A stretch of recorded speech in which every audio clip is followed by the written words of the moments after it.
Bonjour à toi, bienvenue dans ce Deep Dive. Salut! Aujourd'hui, on plonge dans un sujet vraiment captivant, tu sais, quelque chose qui pourrait te donner un bon coup de pouce pour la semaine. Ah oui. On va décortiquer l'épisode Success Mindset Goals, ta dose de boost hebdo de Romuald Tranchot. Oh, j'aime bien ce titre, ça donne envie. Oui, et en plus, il regorge de conseils. 14 concepts clés pour être précis. 14. Waouh, on a du pain sur la planche. Exactement. Mais t'inquiète pas, on est là pour simplifier tout ça. Super. On va décrypter les idées principales, les rendre plus claires et surtout te donner des astuces concrètes appliquées dans ta vie. J'ai hâte d'y plonger. Parfait.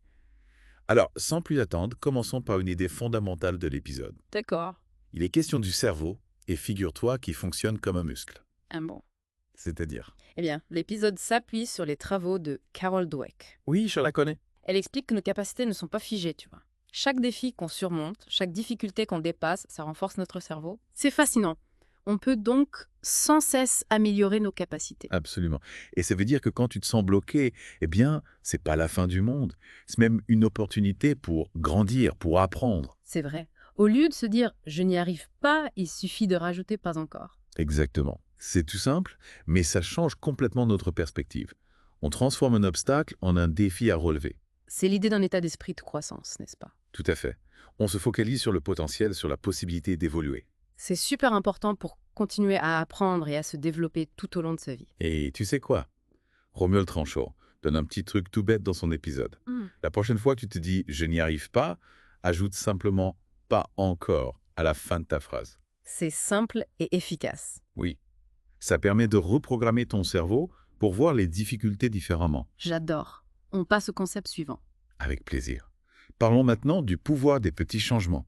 J'aime bien cette idée. Moi aussi. L'épisode mentionne James Clear et son concept du 1%. Attends, rappelle-moi, c'est quoi déjà? En gros, il explique qu'en améliorant juste 1% chaque jour, eh bien, sur le long terme, ça peut créer des changements monumentaux. Ah oui, l'effet cumulé des petites actions. Exactement. C'est comme si tu faisais un petit pas chaque jour dans la bonne direction. Au début, ça paraît insignifiant. Mais petit à petit, ça s'accumule et ça finit par faire une énorme différence. C'est ça. Et ça marche pour plein de choses. Le sport, l'apprentissage, les finances, etc.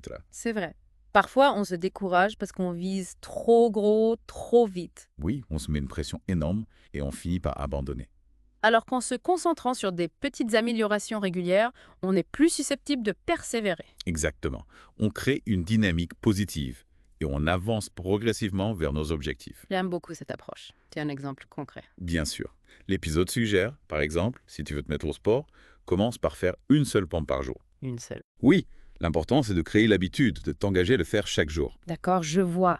Une fois que c'est ancré, on peut augmenter l'effort petit à petit. C'est ça. L'idée, c'est de rendre le début le plus facile possible pour éviter de procrastiner. C'est malin. Et ça nous amène à un autre concept intéressant.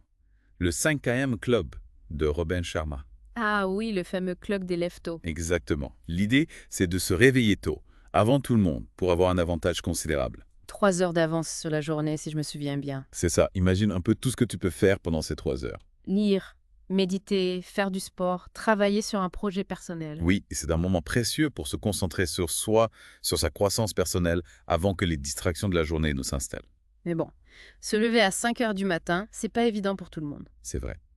Mais l'épisode donne un conseil pour faciliter la transition. Préparer tout la veille. Eh bien, choisir tes vêtements, préparer ton petit déjeuner, même planifier grossièrement ta matinée. Ah oui, pour éviter de perdre du temps et de se laisser tenter par le bouton snooze. Exactement. C'est une façon de se programmer pour réussir dès le réveil. Intéressant. Et si on parlait un peu d'entraînement cérébral, Ah oui, j'ai entendu parler de ça. l'épisode mentionne Jim Quick, un expert en la matière. Oui, il explique que le cerveau est comme un muscle. Non. Exactement. Plus on l'entraîne, plus il devient puissant. Et comment on l'entraîne? En apprenant activement de nouvelles choses, en stimulant notre mémoire, en sortant de nos zones de confort. C'est important de ne pas se contenter d'une consommation passive d'informations. Oui, il faut s'engager activement dans l'apprentissage, rechercher de nouvelles connaissances. Un peu comme lorsqu'on apprend une nouvelle langue, par exemple. Parfaitement. Il faut s'immerger, pratiquer, faire des efforts constants. Et tu sais quoi? L'épisode propose un petit exercice très simple pour entraîner son cerveau. Ah oui, dis-moi, Apprenons un nouveau mot chaque jour et essayez de l'utiliser dans une conversation. c'est une bonne idée. Ça permet d'enrichir son vocabulaire et de solidifier l'apprentissage. Et en plus, ça peut te rendre plus intéressant en société. C'est vrai. On passe au concept suivant. Allez, vas-y. On va parler de gris, un concept popularisé par Angela Duckworth. Le gris, ça me dit quelque chose. C'est cette fameuse combinaison de passion et de persévérance. Ah oui, je vois. C'est ce qui te permet de t'accrocher à tes objectifs, même quand les choses se corsent. C'est cette force intérieure qui te pousse à continuer malgré les obstacles. Exactement. Et souvent, le gris est plus important que le talent pur. C'est vrai, on peut avoir du talent, mais si on n'a pas la persévérance pour le développer, ça ne sert à rien. Tout à fait. Et pour cultiver son gris, l'épisode lance un défi intéressant. Se fixer un objectif difficile pour la semaine et s'engager à ne pas abandonner quoi qu'il arrive. C'est un bon moyen de tester sa détermination et de se prouver qu'on est capable de surmonter les difficultés. Exactement. On apprend à persévérer, à ne pas baisser les bras au premier obstacle. C'est une leçon précieuse pour réussir dans n'importe quel domaine. Et maintenant, si on se penchait sur l'importance d'une routine matinale structurée. Ah oui, ça m'intrigue. L'épisode s'appuie sur les idées de Hal Elwood, auteur du livre Miracle Morning. Oui, je l'ai entendu parler. Il préconise de se réveiller tôt pour travailler sur soi avant de commencer sa journée. Exactement. Le matin est un moment privilégié pour se consacrer à son développement personnel. Avant que le stress et les obligations de la journée ne prennent le dessus. C'est ça. On crée un espace dédié à notre bien-être. On se met dans un état d'esprit positif. Et concrètement, qu'est-ce qu'on peut faire pendant ce temps? L'épisode propose la méthode SIVERS. SIVERS. C'est quoi ça? Chaque lettre correspond à une activité. Silence, affirmations, visualization, exercice, reading et scribing. Attends, reading et scribing, c'est en anglais. Oui, ça signifie lire et écrire en français. Ah, d'accord. En gros, il s'agit de consacrer un peu de temps à chaque activité, même si ce n'est que 10 minutes par jour. C'est une sorte de rituel personnalisé pour se recentrer et démarrer sa journée du bon pied. Exactement. Et on peut adapter les activités en fonction de ses besoins et de ses envies. J'aime beaucoup cette idée. Moi aussi. On passe à un autre aspect important, la communication. Ah oui, c'est primordial dans la vie de tous les jours. L'épisode mentionne Leigh Lowndes, une experte en communication. Elle donne des conseils pour améliorer ses interactions avec les autres. Exactement. Elle propose des techniques simples et efficaces pour établir des connexions instantanées. C'est super utile, surtout quand on est un peu timide ou introverti. Oui. Et elle insiste sur l'importance d'une communication authentique et sincère. C'est essentiel pour créer des relations solides et durables. Tout à fait. Et l'un des exercices qu'elle propose est de répéter le nom de la personne qu'on vient de rencontrer. Ah oui, ça permet de mieux mémoriser son nom et de lui montrer qu'on est attentif. C'est ça, c'est un petit geste qui peut faire une grande différence. C'est vrai, on se sent valorisé quand on sent que l'autre personne s'intéresse vraiment à nous. Et ça nous amène à un autre concept important, l'intérêt sincère pour les autres. Oh oui, c'est Dale Carnegie qui en parle dans son livre « Comment se faire des amis ». Exactement. Il explique que le simple fait de sourire et d'écouter attentivement peut transformer une interaction banale en un échange significatif. C'est le fondement de toute relation humaine, s'intéresser réellement aux autres. Oui. Il faut sortir de son propre ego et se concentrer sur ce que l'autre personne a à dire. C'est une attitude qui peut ouvrir des portes et créer des liens forts. Tout à fait. Et pour mettre ce principe en pratique, l'épisode propose un petit défi. Écoutez attentivement quelqu'un sans l'interrompre pendant une journée entière. C'est un excellent exercice pour développer son écoute active et son empathie. Oui, on apprend à vraiment se connecter à l'autre, à comprendre son point de vue. C'est une compétence essentielle pour réussir dans la vie, tant personnelle que professionnelle. Et maintenant, parlons de concentration. Ah, la concentration, c'est un sujet qui me parle. L'épisode s'appuie sur les idées de Gary Keller et Jay Papasan, auteur du livre The One Thing. C'est le livre qui explique qu'il faut se concentrer sur une seule chose à la fois pour être plus productif. Exactement. Il faut oublier le mythe du multitâche. Ah oui, cette idée qu'on peut faire plusieurs choses en même temps et être efficace. C'est une illusion. En réalité, quand on essaie de faire plusieurs choses à la fois, on disperse notre énergie et on diminue notre qualité de travail. C'est vrai. On finit par faire plusieurs choses mal au lieu de faire une chose bien. C'est ça. L'idée, c'est de choisir la tâche la plus importante de la journée et de lui consacrer au moins 1 heure sans aucune distraction. C'est le principe du deep work, le travail en profondeur. Exactement. On se coupe du monde extérieur, on se concentre pleinement sur la tâche à accomplir. C'est un défi de taille dans notre monde hyper connecté. C'est vrai. Mais c'est une pratique essentielle pour accomplir des choses importantes. Je suis convaincue. On passe au concept suivant. Avec plaisir. Parlons maintenant de l'art de lâcher prise. Ah, ça me plaît. L'épisode mentionne Mark Manson, l'auteur des livres The Subtle Art of Not Giving a Feck. Ah oui, j'ai entendu parler de ce livre. Il encourage à se détacher des choses qui n'ont pas d'importance. C'est ça. Il faut arrêter de s'inquiéter pour tout et n'importe quoi. C'est un véritable désencombrement mental. Exactement. On libère de l'espace mental et on réduit le stress inutile. Mais comment on fait pour identifier les choses qui méritent notre attention et celles qui ne la méritent pas? L'épisode suggère d'identifier une situation où on est trop préoccupé par l'opinion des autres. Ah oui, je vois. Et ensuite, on fait l'exercice de lâcher prise et de faire ce qui nous semble juste, peu importe ce que les autres pensent. C'est une expérience libératrice. Oui. On se rend compte qu'on a souvent plus de pouvoir qu'on ne le pense. C'est inspirant.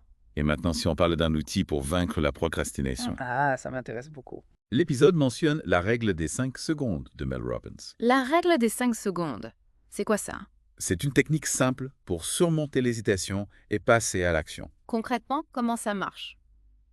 Dès que tu as eu une impulsion, une idée, un projet que tu veux démarrer, tu comptes à rebours. 5, 4, 3, 2, 1. Et ensuite? Et ensuite, tu te lances. Tu agis sans réfléchir, sans te laisser le temps de douter. C'est un moyen de court-circuiter la procrastination. Exactement. On interrompt le cycle de la réflexion excessive et on passe directement à l'action. C'est une astuce géniale. Oui. Et le défi, c'est de l'utiliser dès que tu ressens une résistance, dès que tu as envie de remettre plus tard. T'as hâte d'essayer? Et maintenant, si on découvrait une autre technique pour être le plus productif. Allez, dis-moi! L'épisode parle du concept de manger la grenouille, popularisé par Brian Tracy. Manger la grenouille, c'est une image un peu étrange. Oui, mais ça illustre bien l'idée.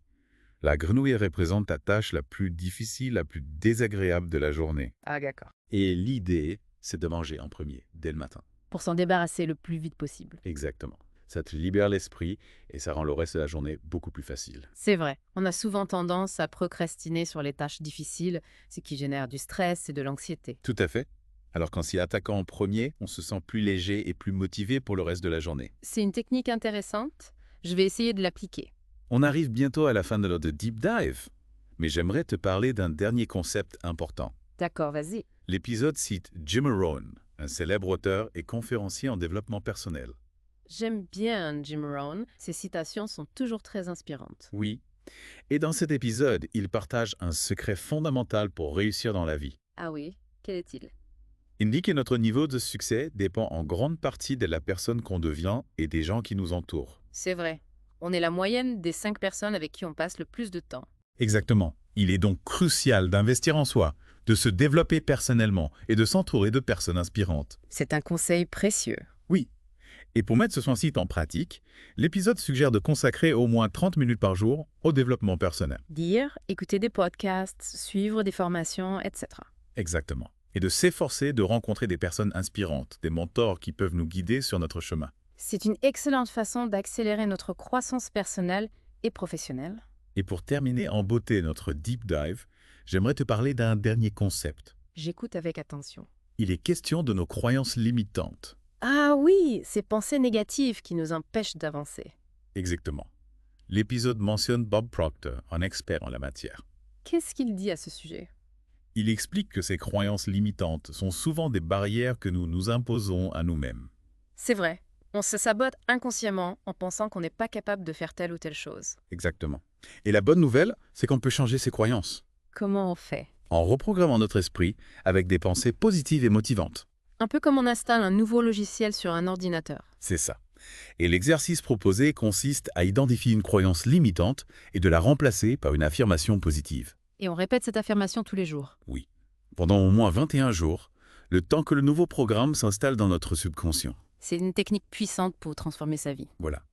On arrive au terme de notre deep dive dans l'épisode de Romuald Tranchot. Merci pour ce résumé éclairant. Avec plaisir. J'espère que cette analyse t'a donné des pistes concrètes pour booster ta vie. Oui, c'était vraiment intéressant. Souviens-toi du petit défi. Choisis 2 concepts de l'épisode et essaie de les appliquer pendant une semaine. Excellente idée. Observe ce qui se passe, prends des notes et vois comment ces concepts peuvent t'aider à progresser. Je vais le faire. N'oublie jamais que ton niveau de succès dépend en grande partie de ton niveau de développement personnel. C'est une phrase à méditer. Alors, qu'est-ce qui a le plus résonné en toi aujourd'hui? C'est difficile de choisir, il y avait tellement de bons conseils. C'est vrai, mais on a tous des besoins différents. Oui, c'est important de trouver ce qui fonctionne le mieux pour soi. Exactement. Et n'hésite pas à explorer d'autres épisodes de Romuald Tranchant. Bonne idée. Sur ce, je te souhaite une excellente semaine et à très bientôt pour un nouveau Deep Dive. À bientôt. Ciao.